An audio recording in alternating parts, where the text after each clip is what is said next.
back. The one and only, the nonprofit sector connector. The show is called Long Island Changemakers, where I bring my friends, my compatriots, people who are doing really great work on Long Island.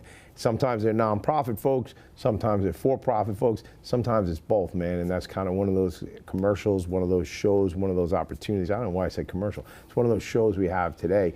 I don't know, man. I tell people, you don't need to bring me a gift. But if you bring me a gift, it's fun. So there's a gift here. I'm not even gonna ask you, but I saw it on the table. Yeah. I saw it on the table when I was checking out the water. My friend Anthony Ferrara. I love that because that's like Tommaso Tommy D. Demisa. So look, we got a lot to go over, man. But I want to say something that I appreciate right out of the gate about you.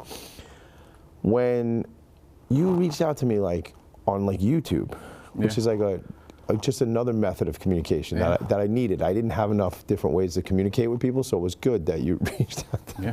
But multiple ways. I got your number from Risa over at Pals. Oh my God, that's right. I called you, emailed you. Emailed your other email, YouTubed you. You did, but the YouTube was the one that got me. Yeah, it was persistent. So I was checking something in the back end, and I see this comment. Now this goes back 6 months. Now we're friends, right? Yeah. But I was like, dude, I'm so sorry. I never really look.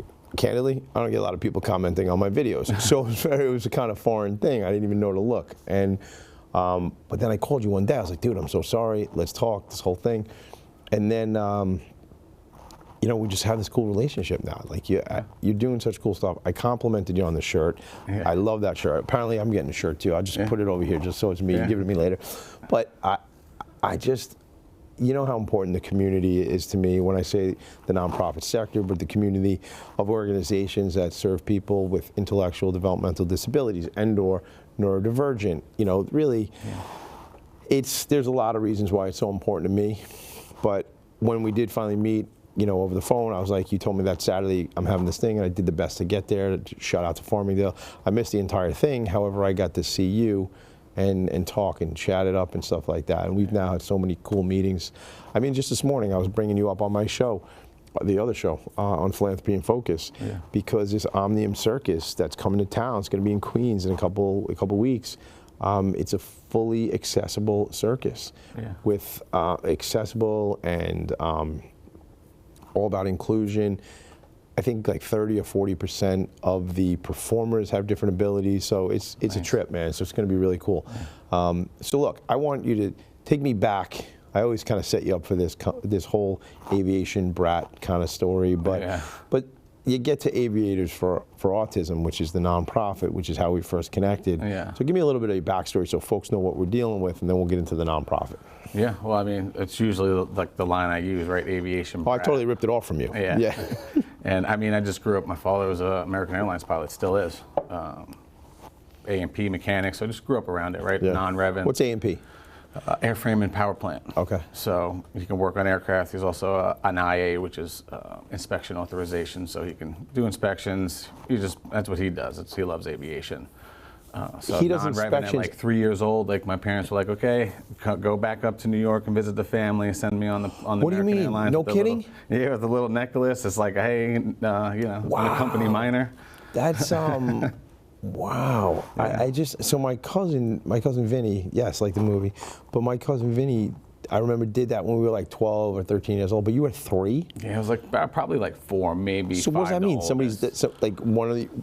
One family member's waiting at the gate when you get there? Yeah. So you don't have to get outside and hail a cab or something like that, right? No, your parents would go through, security. I don't even know if it was TSA at that point. Yeah, maybe not. But so they would go through security. It used to be different going to the airport. Right? It used to be waiting for people, right when they would get off the plane. Yeah. Right, but you can't get back there anymore. No, you have to be outside. But with the minors, so I don't know how it is now. It's been a long time, but my parents would go through with me through security. My dad would take me all the time. He could just. So they get you to the gate.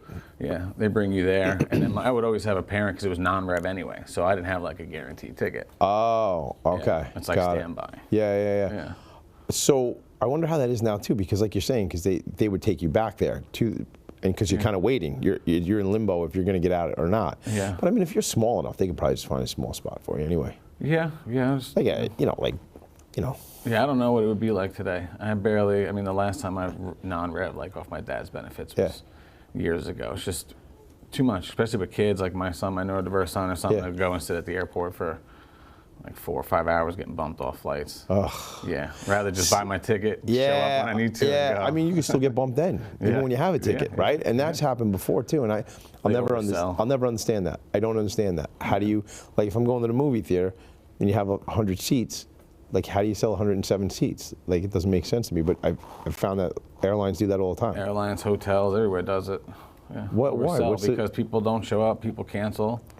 Right, but what happens when you get there? Refund somebody. And Yeah, somebody's got to get hooked up. Yeah. Like, I remember we were in Vegas one time, we got hooked up like that, and they gave us a hotel room, they gave us dinner, and they gave us like a travel voucher that was good for maybe 12 or 24 months or something like that. Yeah. It was like great. I was like, take that. The problem was we were in Vegas, and when you're like in Vegas, you spent like every dime you had left. Like, we're like, we're leaving in an hour, it's no big deal. And then we're like, oh man, we're not leaving. We got no money. Where I remember like putting all like the money together. One guy had like a $25 chip from the casino. Like, we couldn't even eat, but thank God they gave us a little voucher because we were really in a bad spot. Yeah. But anyway, you took it because it was fun to do. Yeah. So how does this all translate into forming the nonprofit? I mean, I've been telling people the story about what you're doing, but I want to hear, excuse me, I want to hear it through, through your vision and what you want to do here. Yeah, well, for me, I'd started working in aviation in my mid-20s. Got involved in aviation. Finally, I didn't want to be a pilot like my dad, or even a mechanic, or a few other things. So it just took me a little while to figure out what I wanted to do. But you knew you would end up in this industry? I felt like it was probably inevitable. Yeah. And I started in like ground ops and detailing, so moving aircraft, detailing, all that kind of stuff, and just worked my way up over a decade at an operator. Ground ops meaning like you do like moving planes, towing planes, fueling planes, servicing Really? planes, like all that. Yeah, I started doing. That's how I got into aviation, and I was already like light years ahead of everybody just from knowledge. Just had that benefit of being around planes, flying with my dad. I mean, you could like not every guy knows what his dad actually does. I mean, I don't even know if my kids. I remember reading something one of my sons wrote. He's like, yeah, my dad helps, maybe he was right actually.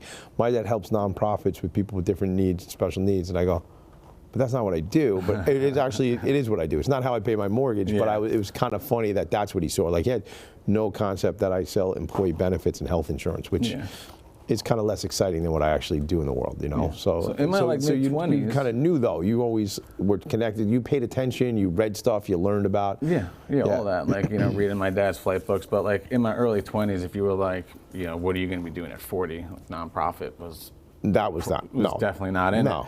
And I really just didn't come to until I had Nicholas. Yeah. My wife had Nicholas. How old's Nicholas? He's 10 years old. Yeah. Turned 10 in May.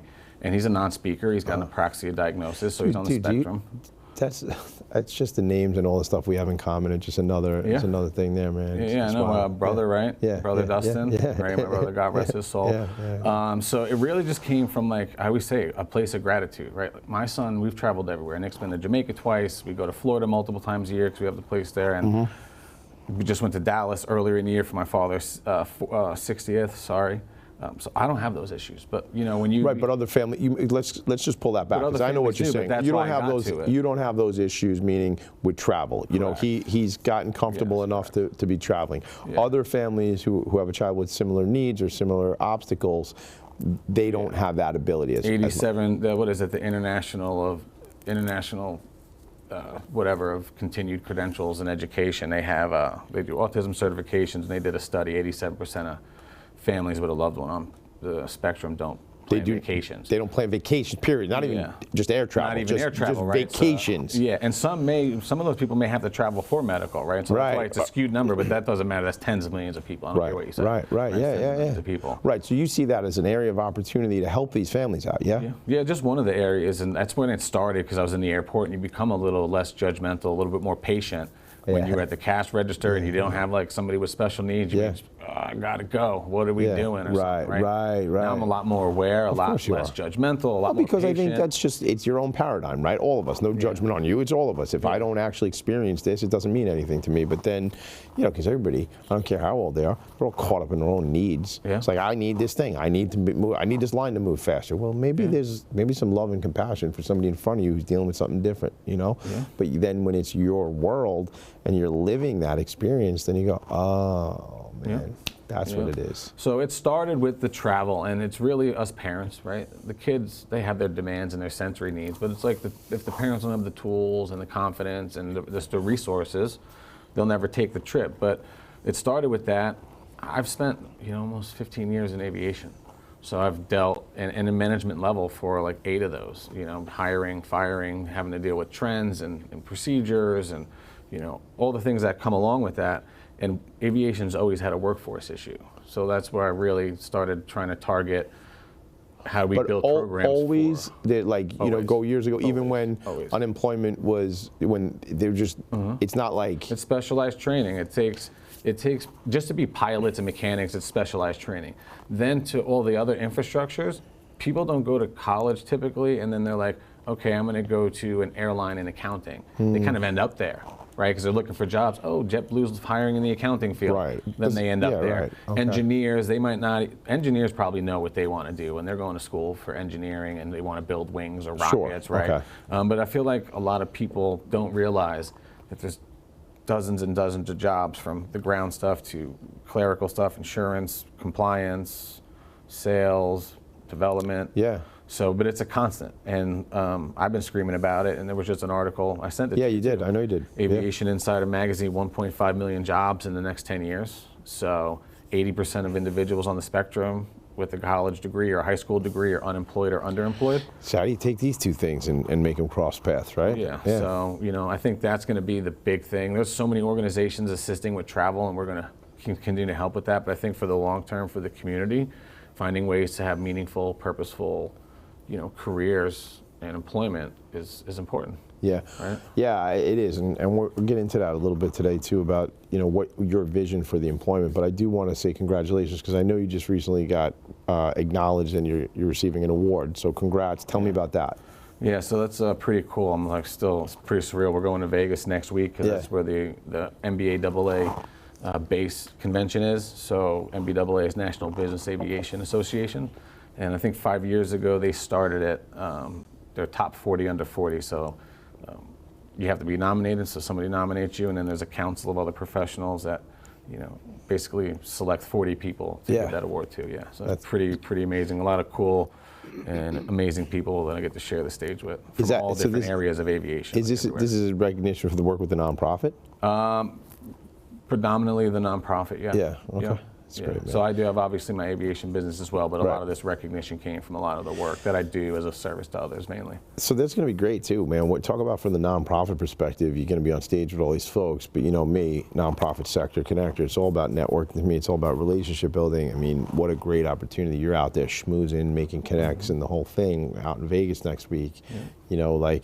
It's never about like what one person can do on their own. It's all about the collaborations and things, which again, like I tell you, I was thinking of you, and I literally was talking about you on the show this morning. I texted you earlier. I was like, dude, we got to get to this thing, because it was, when you watch this episode of the show, Lisa B. Lewis, who runs Omnium Circus, she was just so, it's just, and I've met her, she's been on my show in the past, but it's just she's so focused on making this inclusive and having it available.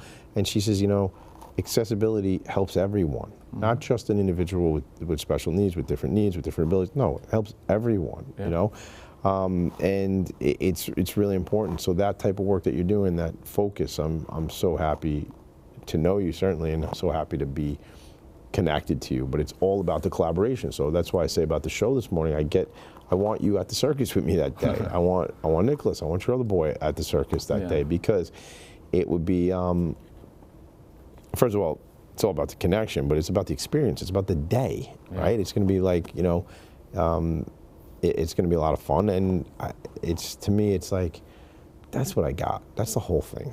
It's just people will benefit from being together in community. Yeah. So it's a big part. Yeah, that's one of the biggest things I'm looking forward to in Vegas, as every year they have the Fund an Angel event, and it's Corporate Angel Network. And what Corporate Angel Network does is they use corporate jets, so business aviation jets, like what we do charter and sell, and they provide those for cancer patients and other individuals needing to go to treatment places. Right. You mentioned PALS. Yeah, and basically what PALS does, but they do it on like private jet, like big. So entrepreneurs and people that own aircraft, they'll let them know, hey, I've got the plane going from here to here empty. If you need it, you can use it. When are you back? When are you back on Long Island? I leave Monday morning, come back Thursday. Are you on the island the 22nd of this month? The 22nd, yeah. I'll leave. Once we come back, I'm back till the 5th of November, and then I go down to Florida for like 10 days. I got something going on. I got a dinner on the 26th. I want to get. We're gonna remember that after this. 26th. What time? No, excuse me. The 22nd. That's 22nd. Yeah. 26th. I got that trunk or treat out at. No, that's on Saturday. It's actually on my calendar. I think it's a Sunday. It's on my calendar. It says Sunday, West Hampton. Sunday. Yeah, West Hampton. It's on my calendar. Yeah. No, but I'm talking about the 22nd. Yeah, I'm here. Yeah, this is. I'll tell you about it later on. But that's just another connection. Somebody who's been on this show here that is just doing some really cool work. We're going to be collaborating here on Long Island. Tell somebody, like, when I came to the hangar that day on that Saturday afternoon. Yeah. Again, I did miss it, but I wanted to meet you, so I had kid stuff running around. Yeah. Talk about what went on there, and talk about, what you try to make available to these families so they can be, the way I see it, and I want to understand if this is what it's to get folks more comfortable so they know what the experience will be like, so when they do go print the boarding pass, go through security, they have experience in it. So that's what I think a lot of it is, but tell me. Yeah, so what we're able to do, the easiest way we're able to serve the community right now is just through providing resources and support for parents and individuals, but then also these smaller events that we've been doing we call them in my industry like a 135 operator. So that's a charter operator. They manage aircraft and they sell charter. And I've had a lot of great partnerships and relationships, and some of those companies have opened up their hangar to us and provided us aircraft. And what we do is we bring a group of families in. Most of the last two we did were about 50, 60 total people. I think it was maybe getting close to 70. And individuals and their family come in. They walk in, we register them. We give them a boarding pass. On the boarding pass has their name already printed on it, a little schedule of what they can expect for the day. You're doing this like the legit, like they got. It's not like like somebody's like a nicest boarding pass they probably ever got. Right. It's not somebody like making a Sharpie here and like let me like doctor something up. It has our logo on it. We did this one with Help Alliance, which is Lufthansa's nonprofit. So we had their logo on it. Like I said, an overview just to kind of break them in. Sensory bag, then we brought them out, and then we kind of used them just like a desensitized. Like, there's tables, sit in, as a parent with somebody who has autism and neurodiverse, like transitions can be difficult. Actually, no, I'm missing the part. When they came right in, we walked them through security. We had a metal detector set up, put a table on the side. They didn't have to, but if they had an item, give it up, because it's good practice. Sure, because that's going to happen. Yep, and we made it beep for everybody. So I just turned the volume down low, turned the sensitivity up high, and if they wanted to, we'd wand them. Most of the kids were laughing. They thought it was fun. Then from there, we took a photo of them, put it in a passport. They did stamps for different states. They drew in them. So they get to walk away with this stuff to keep. Yeah. And then we put them on the aircraft, and Lufthansa brought in some videos. We plugged into the TVs on the aircraft and the speakers, because corporate jets, so obviously they've got TVs, DVD players, like speakers. We had a safety briefing, and then it was an aircraft taking off from the cockpit view. So the lights were dim low, so it was like a great experience. And you did this like several times, right? Because the jet's not that big, so you were cycling people through. And they were at the end of it. The kids were still going. There's kids that took like 3 or 4 trips. Oh, is that right? And I always try and talk to the parents, because like, this is the kids. Look, the kids are having fun. Like, the airport is a little bit different. It's a little bit scarier. Lights. There's a lot of different things. Like, they love planes. Like, almost everybody does. Maybe the thought of getting on them is different, but like, just I don't know. Parents need to know, like, we hold the key, and some people don't. What does that mean? What does that mean? We hold the key. As parents, right, we just have to try and this isn't like to say anything for anybody, but like, we as caregivers, right, like, we hold the key to our kids' success a little bit, right? So like, so we can empower them, or we can disempower them. Yeah.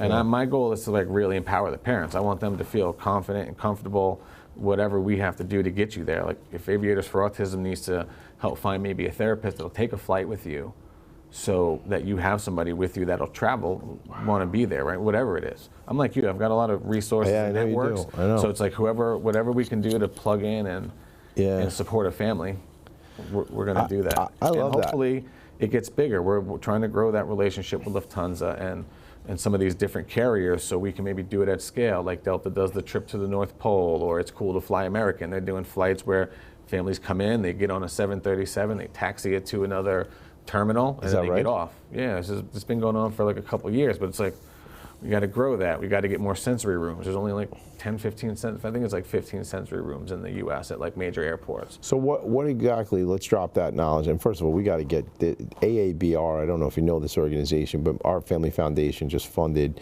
a sensory room that they're building in Farmingdale. You were going to meet me there one day. A couple weeks ago, my friend Lynn Vaccaro O'Leary, she's on the leadership team there, and like development and marketing, that's her thing. But they're building a new facility for their adults, like the Without Walls program. But we just funded the sensory room. Talk about what that is like. In what are you looking for there when you say, you know, there's only 10 or 15 across the country. So let's say I go to an airport that doesn't have that, and my child or you know, somebody that I'm traveling with needs that. What are you looking for? What would you want? As a sensory room, like what is the sensory room? Like kind of like give people something to understand. You think of it like a respite area, right? Almost a place where the families can go and get away. And a lot of them do different things. MCO, which is Orlando, they have a decent one. Most of them are small. Like they're not going to give up too big of a footprint. Right, so that's a lot of real estate. How often is it going to be used anyway? Right. The one at MCO is pretty good. A lot of them are pretty standard. Dark walls, places to sit, bubblers, lights, which is interactive stuff. But Grand Rapids did it really good. They put one in a year ago. They spent like almost $1 million. Really? It has like multiple zones. So there's like a quiet respite zone. There's an activity zone. Delta donated some old seats for airplanes. And there's a whole section that has like 4 rows of seats and like pictures that look like a whole plane. So like they can come in there. Well, and then that goes to your comfortableness again, right? Sort of getting acclimated to the whole thing. So that's what you're looking for. Like, yeah, respite area is great. On. Like you said, though, there's a lot going on in an airport for somebody who doesn't have any sensitivity issues. I'm trying to get islip.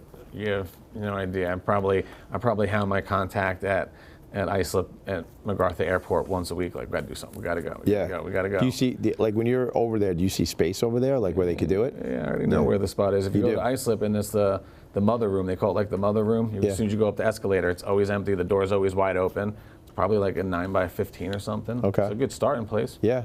Well, when you don't have anything and then you have something, right? I have people that's nothing. It's like, I mean, probably. If you're just using that footprint, paint and everything else, it's less than 6 figures. But why don't you? What if? Hold on a second. You said you'd fund that. Yeah. So what about like? Why don't we? So there's an answer right there. Well, they got $35 million in funding to redevelop the airport. They've got some money to do it. They're just right. But I'm saying, well, what if it's the Aviators for Autism? They've got a lot of work to do there. That's why I want to come in and help fund it. So it's not like a stress for them. Because if that airport wants to grow, they're going to have to do some runway work, some terminal work. Right. So you're solving the problem. You're saying we're going to do this. We'll take care of it. So what I'm saying is the Aviators for Autism suite. Like, what about that? Like, what if it, as the nonprofit takes that thing over? Yeah, that's not a bad idea. You know, and you brand it as that. I mean, that's what, like, so back to this thing with AABR, the Lindy Lou Foundation is supporting them in this regard, and then because of that, it's going to be like the Lindy Lou room, the Lindy Lou sensory room, that sort of thing. But what about that? How about that, man? And you know where the room is. Yeah. I know where the room is. Yeah. Yeah. See, that's what happens in real time. We come up with solutions to problems. Yeah. It's got to take time. Like my contact there, she's amazing. She's so supportive. Like she's always wanting to help. But it's an airport. It's run by a town. There's like lots of things on the docket, right? Like, yeah. Of course. Listen, there always is. But listen, it's about advocating. It's about you got to get out there and continue to make the relationships. And have you flown out of there? Yeah. So I fly out of there like on the regular. Is that right? Why? Yeah. Because it's just easier. I got 2 kids. One's neurodiverse. Right? We fly international with them, but why stress if we don't have to? They don't fly. You can't fly international out of there. You're saying, right? No, you can't. No, right. You got to go to JFK or LaGuardia for right, but you can get out. But we mainly travel to our spot in Florida, so it's islip to MCO, and you're good. Easy. Boom, and we just drive 2.5 hours up to our place, but it's worth it. Okay. Because the flight to Gainesville is way more money. No direct flights. It's not like a major hub, so convenience. And I love the airport. It's local. Like I want to see that thing grow. Right. And, I love when you go down to the old side. You ever been like when you leave? I've been there like honestly. It's like the old terrazzo floors from the 70s. Is that right? Like red. I've only been there like twice. So I'll send you some videos, I think we're gonna go out there on a tour, and we're gonna bring some of these electeds with us, and we're gonna show them the room, the Aviators for Autism sensory room. I already see it. Like that's what happened. It's in my mind now. Now I'm. some of us with a beautiful brain, now I'm going to get stuck on it. Yeah. You know, and now, trust me. and you know what I'm talking about? Yeah, I'm always there. So now what we do is we get some alliances around this thing, because it's all about like just manifesting and making it into reality, right? Yeah. So I've only been there twice, and it's only been to be on a radio show twice. They do that, you know, that little studio. What is it? What's there? I don't know what it is. It's like a local. Yeah, it's a radio there. Yeah, so I've been there. One time I was there. The guy from used to be on News 12, and it was interviewing me something about networking, and then my friend Priscilla Arena, who founded an organization called Specialized Autism Support and Information, SASI, many years ago. She and I don't know if she was the host or we were on the show together. I can't remember. Yeah. But that's the only time I've been out there. I mean, it seems super easy to fly out of there, right? Instead of going out here there's like never any security, even like a busy time. Like your wait on TSA is like 10, 15 minutes at tops, and they're usually like right in. you're usually through on average probably under 5 minutes. That's a home run then. Yeah, that's a good thing. What's the future of this organization, man? What are you trying to do? What am I trying to do? Yeah, like just big vision, like big picture, like all the way into the future. I think, you know, even 5, 10, whatever years from now, I think we just need to keep, my vision is to kind of break down a lot of these barriers and stigmas that, you know, hinder neurodiverse individuals and their families from traveling, as well as, you know, the thought process and employers and a lot of these other, right? It's not just what we can do, it's educating a lot of. So I don't know. I think if you asked me and I had to give you an answer, I hope that we can be like the ultimate autism support connector of anything that comes in the realm of travel. You know, aviation travel. I think because we're doing things that aren't even. I'm doing things right now because I just like to support people, and we're working with All Belong out in Michigan and the Grand Rapids, and we're going to try and do tours for them to bring more people in to see the sensory room and get people flying. That has nothing to do with Aviators for Autism. Like, that's them. We're just there to be a catalyst, a facilitator. Hey, I've got an idea. You guys in? And they're like, yeah. So it's, you know, yeah. But you're building community. You're building community. That's right here. And isn't there like this whole community around dads, you know, with a neurodiverse child and things like that? So you're a community builder, man. That's big. Did you bring me a gift? What's this about here? Yeah, I brought you a T-shirt from the. Look at this. Now again, I don't require gifts. I know you don't. But I'm definitely grateful when I get them. I want you to have that. My man. And if it's too small, let me know. I'll get you an XL. I think it's good. I mean, if I had, don't tell anybody, but I ate 3 donuts. Did you? I brought donuts in for the crew here, and I ate 3 of them. So that was 9 for everybody else. That seems like a pretty fair deal. So this is, I love it. It's a paper airplane. Yeah, letter kind of shows the letter A there. And look who made the shirt. Oh, Spectrum. Shout out to Spectrum Designs, man. Spectrum Dude, I don't know if you know this. They interviewed. Actually, this is not the hat. I had on a hat before from Special Sweets. My friend Patty. I don't know if you know Patty. She's great. That's a Spectrum hat. But Spectrum Designs, gang. If you don't know Spectrum Designs, you got to figure it out. We'll talk. We should get them in here.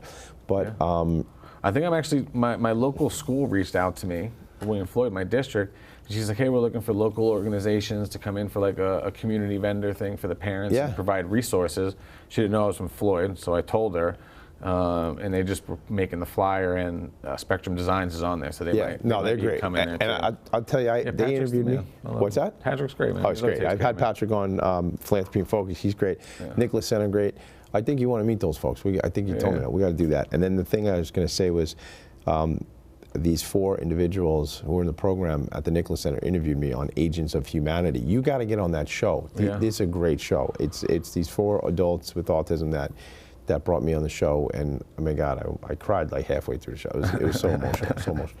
My man, I appreciate you. That's how quick a show goes. I appreciate you, brother. I know, they got to cut us off. They have to. This is what I'm saying, man. Listen, it wouldn't be the first time, man.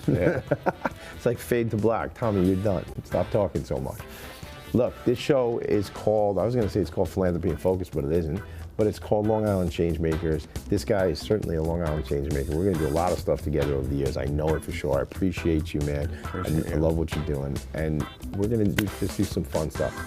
I tell you every time, this has been another In Focus production. I'll see you guys soon. Make it a great day. Bye.